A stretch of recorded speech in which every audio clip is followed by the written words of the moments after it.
I'm Christine Stavropoulos. Κι εγώ ο Νίκος Σαμίδης. Και αυτό είναι το Greek Podyssey, το podcast της Ομογένειας. A podcast for Hellenes worldwide, sharing stories, culture, identity, laughs and a little bit of tsugrisma along the way. Γιατί μπορεί να φύγαμε από την Ελλάδα, αλλά η Ελλάδα δεν έφυγε ποτέ από μας. Hi everybody, welcome to another episode of the Greek Podyssey. I'm here with the very handsome, moustache-twirling Nikos. Γεια σου, Νίκο. Yes, Christine. Hello, everyone. Today we have a very interesting topic to discuss. Beyond the marbles and the Acropolis and the islands and the tourism, is Greece the new land of opportunities? Many people will say no because I think they're in a time warp of stereotype. But I feel there is an evolution, the next stage. And I know a lot of people will say, Christine, you don't know what you're talking about. You're talking shit because you only go there as a tourist. As a tourist, I talk to a lot of people. That's the job I do when I'm in Greece. From the cab driver right through to the corporate person, to the landowner, the farmer. And what I've found is that next generation is coming back. Now, I know pharmaceuticals in Greece is a huge industry. It is not talked about enough. And I think part of the problem why we're stuck in stereotypes is the advancements talked about enough. What do you think? Okay, let's take it step by step. And let's say why people do they have this opinion and this impression about Greece, that Greece is only a tourist destination. And that includes islands and history and everything. Marbles, Acropolis, and whatever. Because it's true that very last years after the Second World War, Greece went through a lot of struggles and they tried to rebuild the working force of the nation. A lot of mass migration to other countries, as Australia, Canada, USA, and people were struggling. Also, like heavy industry wasn't developed to the stage that is being developed now. Greece, the last years, and when I'm saying the last years, I'm saying about the last 50, 60 years, after the junta, after the dictatorship, which that was a disaster again for Greece, has started to rebuild a reputation. And we see finally steps towards to evolution and Greece to be as an opportunity land. You asked me why I think people have this idea. I think a lot of it had to do with the recent financial crisis when Greece owed a lot of money to the Troika and Germany. Greece's reputation, and a lot of it driven by Germany, is you're lazy, you don't pay your dues to the Troika, you're not repaying your debt. I think a lot of that mud has stuck. But when you look at what was happening then, austerity is never a way to repay debt. And Greece has emerged, we've moved beyond that now. The economy has turned a corner. A lot of people in Greece that still live their day to day will say, no, it hasn't, we're struggling. Yes, but struggle is a global thing now, Nico. We can't just say it is specific to Greece. Where we live, there's a high cost of living, low wages. In the States, it's a global issue. But Greece, per capita, and the GDP is tracking really well. And that's what I left Greece with the impression. And what you have the same impression as well. Greece has one of the highest growth of GDP in Europe. And that's fascinating. But I wanted to ask you something. Has Greece's story changed to be visible to others, to welcome new investors? Just by speaking to business facilitators, there's a lot of people that are interested in investing in Greece. Let's say a few others, like tech and startups, who have a blue ground, Viva Wallets, workable and global players. Green energy. Greece is a leader in solar, wind, and interconnection projects. We have film productions. Many producers coming to Greece to shooting whatever they do, and they have their tax rebates for that. Not only overseas, but Greece itself is producing some top quality movies, miniseries. Yeah, but now we're talking about... But that's a growing industry. Yes, it's a growing industry in-house. But we're talking about how people invest and come to put their money into Greek soil. Yes. And let's say for agriculture innovations, that's huge. Pharmaceutical industry, as you said before, we have big pharma companies exporting globally from Greece. That's a huge one. So I think that the thing has started to taking a turning point into this the last few years and welcomes more investors. For all our audience, viewers and listeners, on the season one, we had an episode with Mrs. Prokopakis, which is Trade commissioner the trade from the commissioner. consulate here in Sydney. She And- gave a lot of statistics. She gave a lot of statistics, and it was the episode we were trying to bust the myth that Greeks are lazy. So if you want to hear that episode, at the end of this video, you'll see a small icon on the top corner of the video. If you want to watch it, it's very interesting. People that listen on Spotify and Yeah. Apple, they're not going to see an icon. People that are listening at podcast, please check the episodes Yes. Mythbusters. I just want to say, Greece also offers lifestyle and beautiful weather. I've encountered a lot of people from America that have decided to pack up and leave and just establish themselves in America. This is Greeks from the coming back and starting their businesses in Greece or working remotely. But they said Greece is a safe place. It has lifestyle and it's where we choose to raise our children, our families. So they're working remotely, transferring their businesses there. So there's that element as well. So you're talking about Greeks living abroad that are returning back to Greece.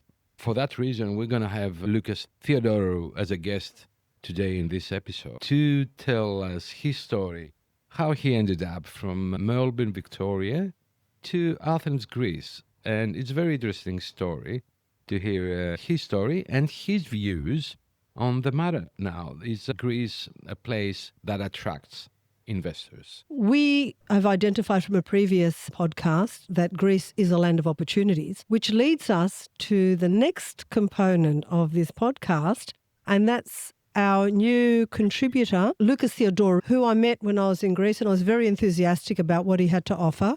And it also addressed a need that we've had a lot of inquiries and from people saying, how do we invest in Greece? How do we buy property? What are the pitfalls? And when I met Lukas, I thought, lucky that he's also a boy from Oz, from Melbourne. So there was a lot of synergy there. And he's established himself with his consulting company. But I'm not going to tell the story. Lukas has an interesting story on what led him to Greece and what made him stay in Greece and start this company. Lukas, welcome to the Greek Podyssey, both as a guest today and an ongoing contributor. Thank you so much for having me. We're calling in from Athens today. The weather's fantastic, as always. I want to say that Lukas is an example of today's topic because the story of Lukas is one of those stories that has a lot of interest to listen to, has a success.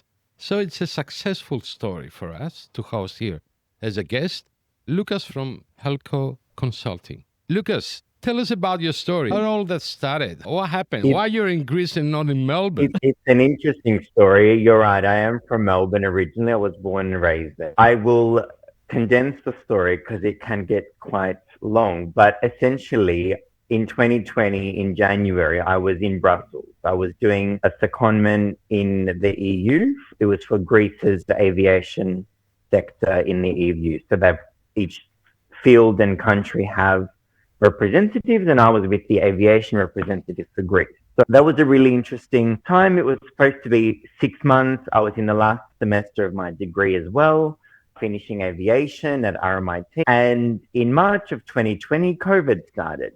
The world went into lockdown, and Brussels was one of the European cities to go into lockdown. And I was young at the time. This was now 5 years ago. I was only 23.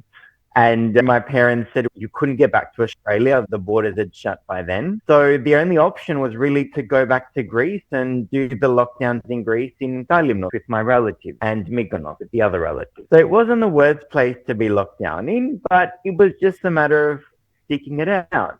But as time went on, the first boulder came up, which was the army. So the army was, as our listeners would know if they've got these exemptions, you can stay in Greece for up to 6 months a year or else you serve. So that came up as an issue. and I thought I'll go back to Australia. So I actually got to Sydney, and Melbourne was still in lockdown, and I thought I was in Sydney for 3 months, obviously still not able to do anything. And then I thought, I don't really see the point of me being in Sydney. I might as well be back in Greece. So I thought, I'll go back to Greece, I'll do the army, get that out of the way, and then I'll come back to Australia. I came back to Greece, because I left Greece 5 months and 29 days, just off the exemption.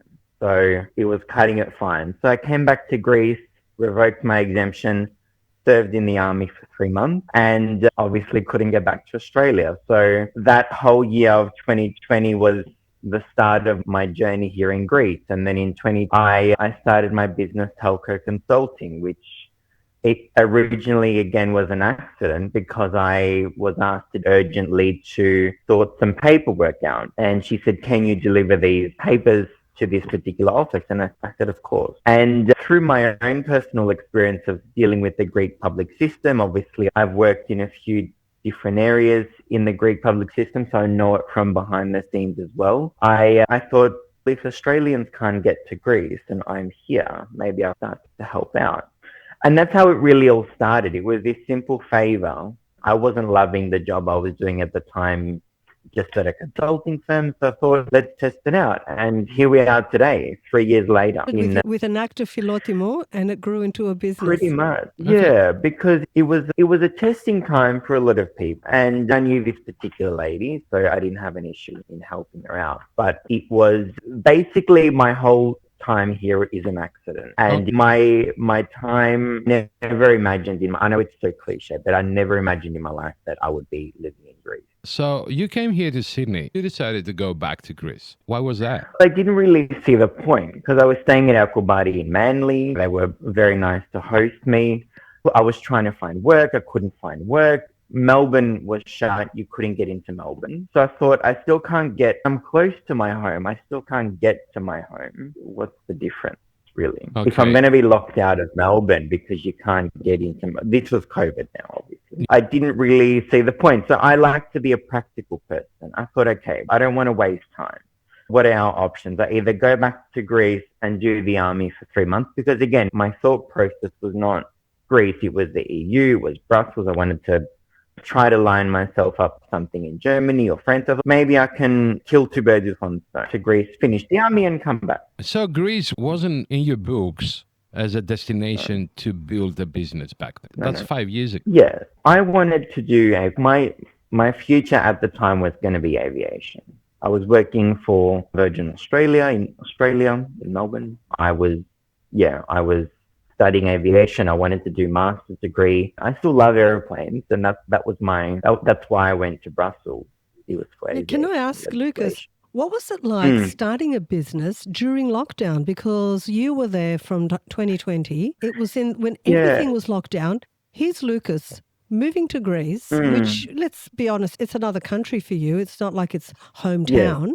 And starting a business from scratch. Talk us through that. Yeah, the business started so basically when I was in the army, and a lot of people can resonate with this, I actually had to go to court. I had to go to the army court because there was incorrect information on my document. It was my dad's name, and it was the classic Anglo became Theo. So through this whole experience and helping this lady out, we were just coming out of the lockdowns in Greece, because Greece's lockdowns were a lot shorter than what they were in other countries. So it was hard at the start because you couldn't really get access to offices without appointments, without long waiting times. And at the time, they were also implementing a lot of systems. And it was really the time when the GovGR system came out. So it was difficult logistically from that point of view, because the lockdowns obviously stopped you going as you used to go in the past. Well, and then they were trying to digitalize things. Not only Greece, it was difficult globally. Yeah. But from opening a business point of view, that was the challenge then. Let's go to Natasha, and we are coming back. Before we listen to Natasha's legal segment, please note, the information shared in this podcast is for general informational purposes only and shouldn't be taken as legal or financial advice. Listeners should always seek professional guidance for their own situation. Hello, I'm Natasha Karamichou, and in this podcast, I will continue exploring inheritance rules under the Greek law. As we have already explained, the inheritance can arise either through a will or in the state without a will. Let's start analyzing the inheritance through a will. How is it defined? The succession by will gives the state the right to determine the person he or she wishes to inherit him or her, but at the same time obliges the state to assign a part of the inherited property to certain relatives, such as the children or the spouse in life, who, even if they are not included in the will as heirs, are entitled to receive a percentage of the inheritance through the reserved share rule. The Civil Code provides for three types of wills: the private will, the public will, and the secret will. The private will is written in full by the testator's hand, dated and signed by him or her. A public will is drawn up by a declaration of the testator's last will and testament before a notary public with witnesses present. For the drawing up of the secret will, the testator shall, in the presence of witnesses, hand over to the notary public a document stating orally that this document contains his or her last will and testament. A renunciation of will action is also predicted and has to be made within 4 months since the declaration of the will by the court in this case. If no renunciation action has taken place within 4 months from the court declaration of the will, then the heirs are deemed to have made an implicit acceptance of the inheritance made to them through the will. In the case of a will, the declaration of acceptance of the inheritance, which is prepared by the notary public together with the preparation of the declaration for the payment of inheritance tax, must also follow. What specific actions need to be taken? Declaration of death of the deceased to the fiscal authorities. Deposit of the will at the court where the deceased residence belongs, or where the residence of the person who possesses the will belongs. This is a lengthy procedure that can reach almost 300 days, namely a year, before a will is declared by the court. If the residence of the deceased is abroad, the declaration of the will take place at the consulate. If the heirs also wish to renounce the inheritance, they must notify the court accordingly. After the publication of the will from court, the preparation and payment of the inheritance tax is required at the fiscal authorities. After the signing of the acceptance contract, the heirs have to submit an epsilon tax document in which the inherited property will be listed. The inherited property needs to be lodged in κτηματολόγιο or in θηκοφυλακείο if the real estate property is concerned. What we need to keep in mind is that the law regarding the declaration of will is about to change, probably from the beginning of September 2025, and wills are going digital, since the registry for unpublished wills is coming. The registry will be managed by the Notaries Association, and all wills, handwritten, secret, and public, will be published without revealing their content, respecting all the necessary guarantees of secrecy. Private wills will be deposited at a notary by the testator himself and not through a third party. The notary will enter and post the will on an online platform, and on the date of death of the testator, the platform will provide the appropriate code to open the file and allow the notary to publish the will. These changes intend to simplify the process and increase security in terms of drafting, filing, and publishing wills, as well as introducing a new institution that will facilitate the administration of the estate for as long as the testator is still alive. However, we should not forget the legal actions that can be taken during life, such as parental provision under Article 1509 of the Civil Code, and the establishment of a gift, donation, during life to any third party for any real estate or an undivided share thereof, located within the Greek territory in full ownership, part ownership, or in usufruct. A parental provision is a contract between a parent and a child, whereby the parent gives his or her property to the child free of charge in order to support the child's family, financial or professional life, while the child is still alive. What we need to have in mind is that there are legitimate options for the transfer of inheritance. The appropriate legal assistance will guide us to choose the one that suits us most. Start to feel that people were interested in investing in Greece, that inspired you to start the business that you're in now? Yeah, over time and just overtaking on small cases at the start, people would then ask further questions. Oh, can you help in buying property? Can you help in setting up business? Can you help in setting up a financial structure? People would ask these questions and people would get curious. And then when I took on the roasting warehouse guys, they were the first business that I engaged with from that service point of view. And obviously knowing coincidentally their business from Melbourne, I met them here in Greece. That's when I guess the investment started to really kick into gear. Because investment sounds simplistic when we just say the word, but there's a lot of different parts that go into it. You've got to set up tax or financial structure. You've got to look at the real estate side of things. You've got to do your auditing. You've got to set up the supply chain. And obviously, depending on what the business is as well. But I think after COVID and after the world went through that, people probably see things differently and they want a bit of a lifestyle change. That's what I want to ask you. How people see Greece now in regards of business opportunities. Is Greece attractive to overseas investors? Greece is very attractive. So essentially, as I say, any government is a business, and businesses sometimes, if they've gone through a hardship, they need to rebrand and re-emerge. I think Greece has rebranded and re-emerged to international markets. Can you tell us how? Yeah, so they've brought out, obviously, the infamous Golden Visa. That was a program that was originally designed to attract investment in real estate. But the Golden Visa now has moved to other areas like entrepreneurship. So there are investments of $250,000 if people want to invest in a startup, for example, across AI, software as a service, softwares that are being developed, bots, plugins for bigger software systems to support. So they're really focusing on the digital side of things. Yeah. They've established venture capitals like Endeavour Greece and Enterprise Greece, where Endeavour Greece is essentially, it's supported by the government. It's not formally a government organization, but Endeavour Greece, they're based around the world, London, New York.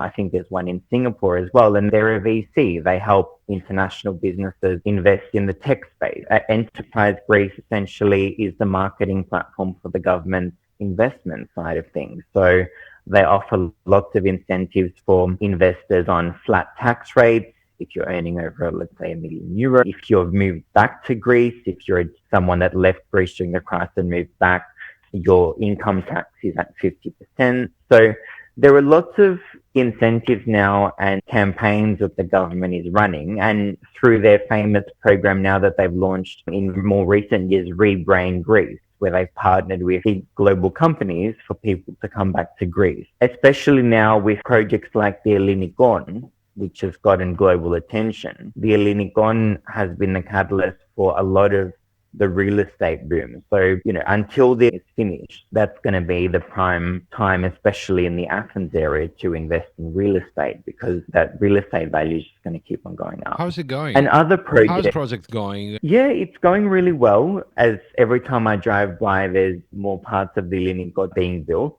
Look, it's a project that you can see will shape that coastline. You can see it will change Athens forever. And I will also highlight that there are lots of other projects around Athens that are happening that maybe do not get as much attention, like the precinct is going to be all redone, Marina Flisvo and continuing, where the Taekwondo stadium is. That's all getting redone. That's all going to be very nice.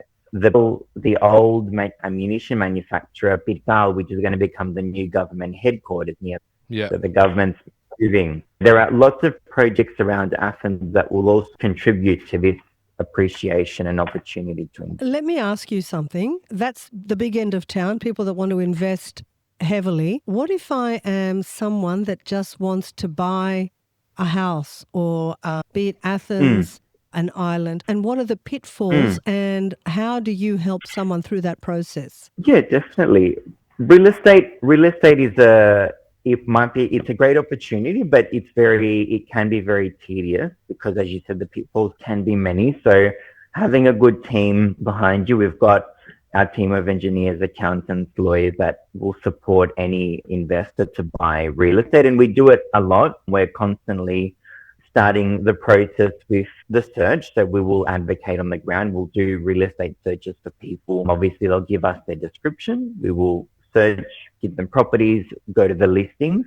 And once someone come down to their last few properties, we get the engineers to come through. Now, an engineer to go through the property is very important because obviously there are things that might be hiding. There could be things like moisture damage. There could be insulation problem, whatever. There could be issues with the heating or cooling system. You don't know. So you always want to get an engineer to do an audit, a thorough one, and to make sure that obviously, and it's very common in Greece, that it's a legal apartment because you can have apartments that have had illegal extensions and they haven't permit, or the plans that the engineers draft does not match the actual layout of the apartment. Something has been left out or It's been an extension. correct. We take care of that. What do you think about working in Greece?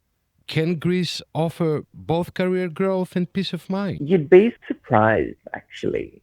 There is career growth. It's like anywhere. You can obviously fall into a bad job in any country. That's just a fact of the nature of life. But if you do see the way this country is moving, and there are a lot of international companies that are setting shop, all the pharmaceuticals, a lot of car manufacturers, a lot of the big technology companies, you can actually be a big fish in a small pond here. Because as someone that's had obviously global experience, and any diaspora Greek from another country does bring in a different perspective.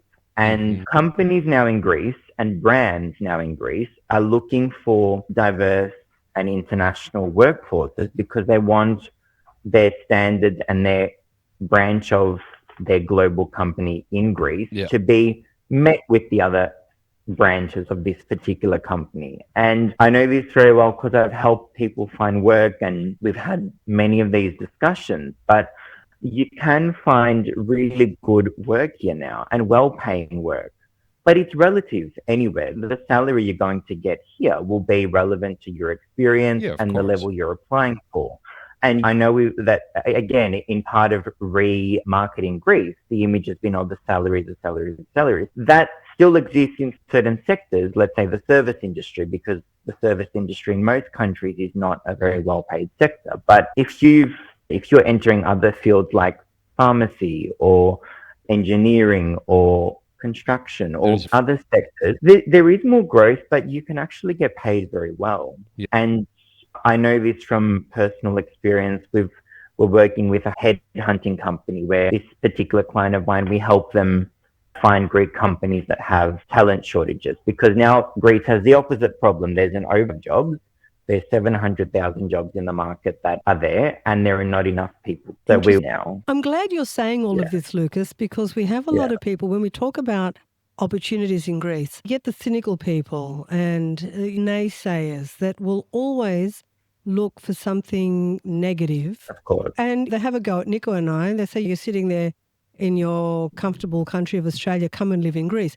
It's good to have someone that's actually living in Greece, that lived through a challenging period in Greece and has identified these opportunities from the ground by being there and helping people achieve these investment objectives. And now you've mentioned that there's an oversupply of jobs and not enough qualified people, or you flipped it on its ear, like you just said. And it's very true. Are you a peace of mind, Lukas, now living in Greece? Are you? Yeah. The lifestyle. No, tell the truth. Don't get me.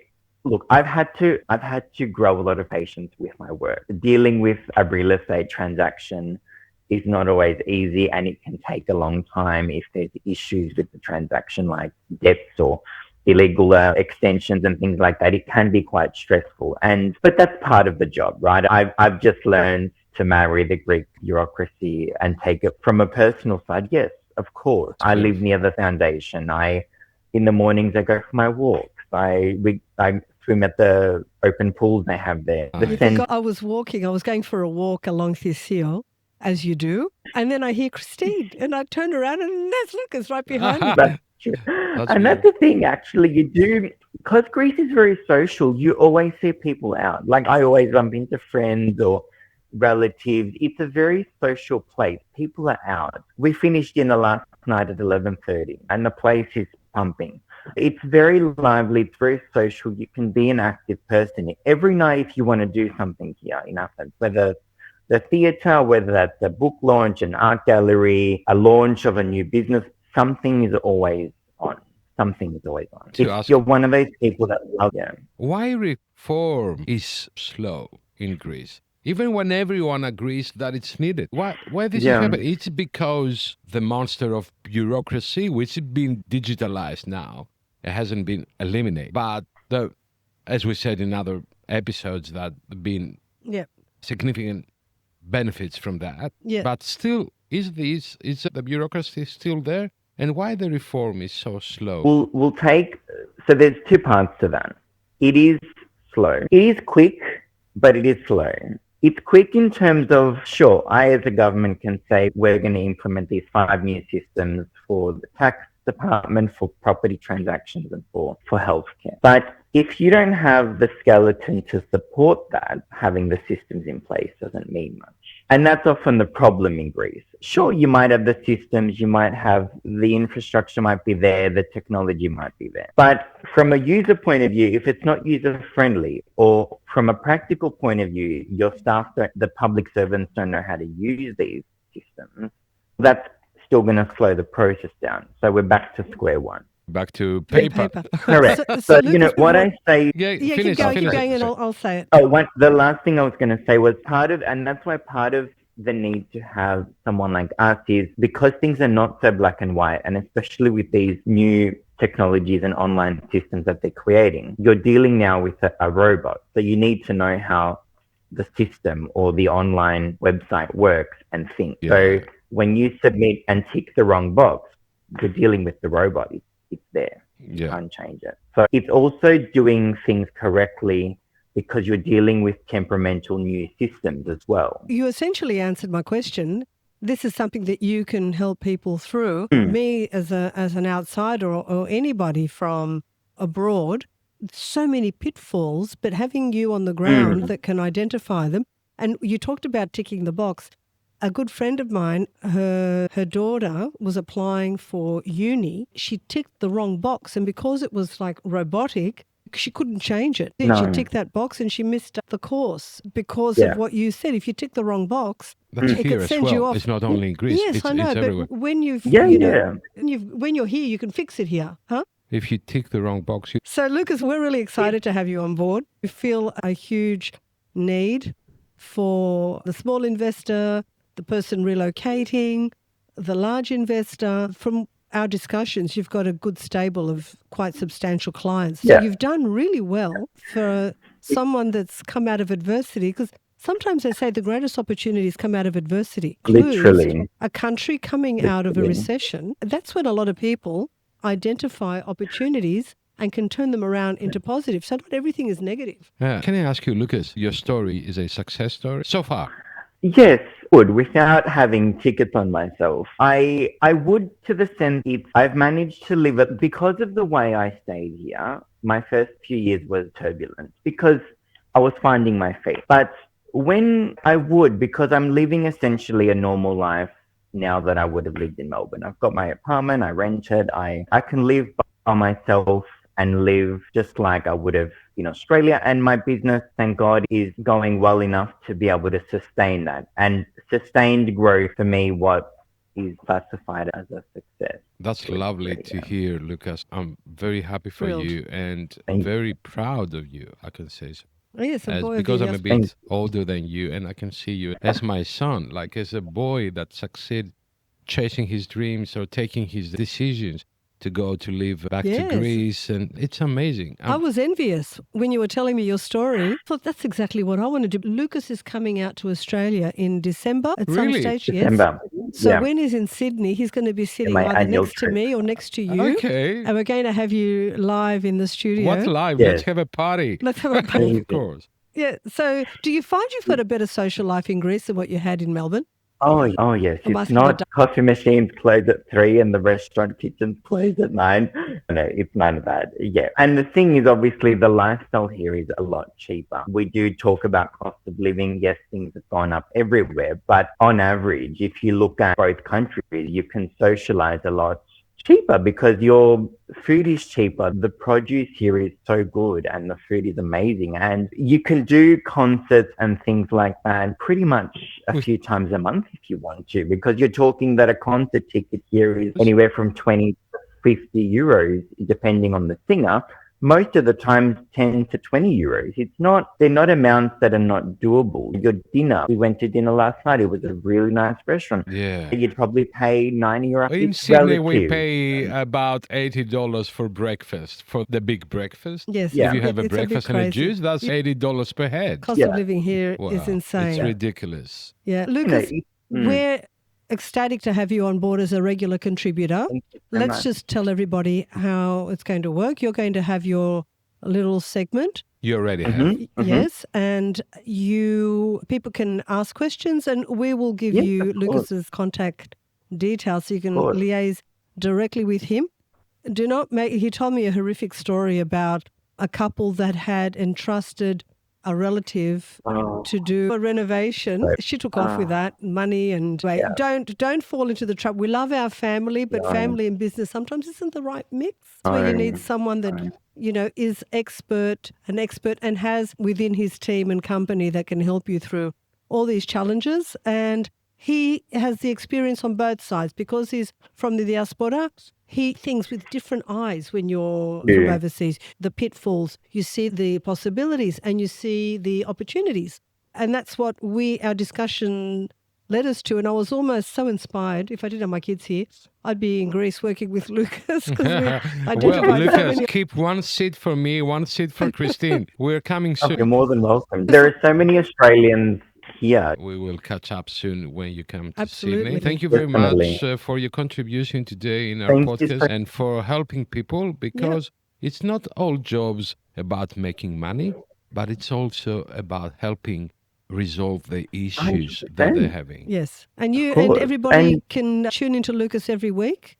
We'll be doing a different topic every segment, hopefully cover a lot Well, over the next 8. Welcome to the Greek Podyssey family. We're happy to have you. And Thank thanks you. for Thanks for sharing your having me. story. And Thanks sharing for your sharing your story. story, Lucas. Thank you, Thank Lucas. you. Talk Thank you. soon. Bye. Thank you, guys. Thank you. Bye. Okay, that was very informative and a Wonderful. beautiful story. We can take the headphones off, continue. Did you feel inspired? I feel so inspired. I feel proud. Yeah. I feel proud for Lucas achieving his dreams and his passion. He's having a great time in Greece, working and building up Building a his, successful his business. life. I relate because when I'm in Greece, Nico, I look for various opportunities and I identify so many. If I was free to just pick up and relocate, I would. I've identified so many things that potentially are successful businesses. Sometimes when you go there with other eyes, you can see things that people take for granted because they live there, that it becomes part of what they see day to day. Yes. Correct. So there are lots of opportunities. And that's what this podcast was about. Don't be jaded. Don't be stuck in the past or with stereotypes. As Lucas said, there's an oversupply of that he's struggling to fill with local people, and he's having to bring people in from overseas. And the cost of living, okay, that's very important. You're in a place with, let's say, 6-7 months, beautiful weather. You have a lower cost of living of what you have in New York or in Sydney. And you have the opportunity to start a life there, to build a life. For me, that sounds like Greece is like California of Europe, where you have this creative, diverse and sustainable culture and environment. Yes. And it has a lot to offer. Why not to try it? If you are someone that left during the crisis, during the brain drain, Lucas is someone that you can contact if you want to get back into your chosen field. He has a plethora of different industries with very well-paying jobs. So don't think that the Greece you left in the middle of the crisis is the same Greece that you'll find when you return. So it's worth having a professional that works across all spheres drop him a line and say, this is what I do. Are there any opportunities? And you'll be pleasantly surprised. Yeah, no, 100%. Because what we have to do is to change our mind. Paradigm shift. Greece ain't what they used to be. Greece has changed. Greece has moved forward. You need to grab the opportunity. Because for me, if I'll be honest with you, if I have an opportunity, because we discussed a bit about the money that they pay, the big pharmaceutical companies and all that, if I had a job making 4,000 euros per month, I'm leaving yesterday. Yes. Yeah. Bye-bye podcast. You're saying here, listen, there's going to be people, and I'm going to preempt because I know it's going to happen. They're going to say, you're talking shit. Yeah. Just because you don't understand something doesn't mean it's shit. It just means you don't understand it. You're not the benchmark for everything. We're not all going to see things in the same way. Or you don't have the information. You don't have the information and you're living in what you live in your little sphere. But there is a sphere outside of yours. So please don't come back and say we're talking shit, because we've just spoken to someone that lived here, started a business through the crisis, through COVID, and has major clients and is facilitating a lot of successful purchases, finding people high-paying jobs. Yep, it's there. How many jobs are looking for 700,000? 700,000 jobs. They're looking for people to grab them. Why you not to be one of them? Listening, I'm talking to you, want to have the Greek lifestyle and you still stuck in New York, in Sydney, in Melbourne, or wherever you want. And you get out of here. I'll give Go you there. Go. Nico, he told me a story. This job was paying 5,500 euros a month. Okay, I'll take it. He said he found someone qualified from Athens. This person didn't want to move from Athens to northern Greece because he didn't want to leave his mother. Well, you can't complain. Don't complain. A choices. Like I know, because it's the same here in Australia. Come on now. There's always people complaining for staffing shortages. Yeah. And I will mention one other thing. I attended a breakfast where the deputy foreign minister was here. He said, please become citizens and vote. The 2-year mandatory residential requirement in Greece no longer exists. If you are a citizen, you have a passport, you go to your embassy and you vote. And what he said, the more people that vote, because they want to be able to provide resources to the consulates to be able to help with the backlog. Yes. So when you can exhibit, it's a bit of a catch-22. Become a citizen, then go and vote, and then they go, oh, look at all the people that live there that are citizens. We need to provide more resources to Sydney or California or wherever you might be around the world. It's terrible when you hear people say, that voted. Don't complain if you don't vote. If you want to have a voice, you've got to vote. That's the next subject. Another subject. We did that. We've avoided politics up until now. Nicole goes, no, we can't talk politics. But you know what? Politics is a huge part of our culture.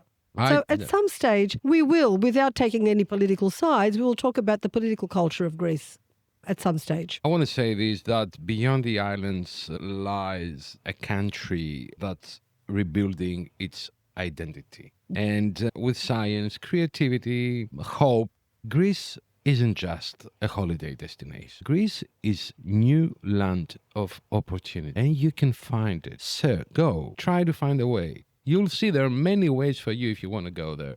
Invest, make money, take your kids, have a better quality life, better food, 7 months summertime. Yeah. Like it's everything there. I want to add to that. It's a cliche that, yes, Greece has immense tourism. We shouldn't rest on our laurels and think, oh, well, we've got tourism. It's like what Australia did. Oh, we've got a mining industry. But those things always at some stage come at a cost. So the more tourism that Greece has, the more prices go up. So that's not good for the everyday Greek citizen because it pushes prices up with the more people they have. Yeah. So it's better if we focus on industry. And I'm glad that he said the golden visa has moved away from residential. It should never have been residential. The golden visa was a disaster for the residential market globally. The golden visa should be restricted to startups, technology, investment to stimulate the economy that creates jobs, that creates an export market. That's where the golden visa should be. Take it out of residential. We don't want to be paying more for our houses, our apartments. Because that's what's happening. Well, someone comes along and if a property is worth 150,000, they'll pay 250,000. I know And the story. all of a sudden it just goes up. We don't want that. Don't do it. Investment. You want a golden visa? That's what should be the requirement. And I want to say something to finish. If you're part of the Greek diaspora, as we said, and maybe it's time to look homeward again. Yes. To go back to Greece, not just for memories, but there are many possibilities. Absolutely. Okay, that's another episode, and I loved it. I enjoyed it. I loved it. Thank you very much. Thank you, Lukas. Thank you, Christine. Thank you for your company. I've got to tell you, you look hot and hot pink. I know. I'm a pink panther Pink panther. with a moustache. Thank you. Thank you very much. Follow us on all our podcasts. Do you want to let everyone know where they can listen to us, Nico? Just Google the Greek Podyssey. And you'll We find are us everywhere. We are everywhere. You can find us everywhere. Thank you very much Thank for being you. with us for Love you. another Take care. episode. Bye-bye. I'm Christine Stavropoulos, Κι εγώ ο Νίκος Σαμίδης. Και αυτό είναι το Greek Podyssey, το podcast της Ομογένειας. a podcast for Hellenes worldwide, sharing stories, culture, identity, laughs, and a little bit of tsugrisma along the way. Γιατί μπορεί να φύγαμε από την Ελλάδα, αλλά η Ελλάδα δεν έφυγε ποτέ από μας.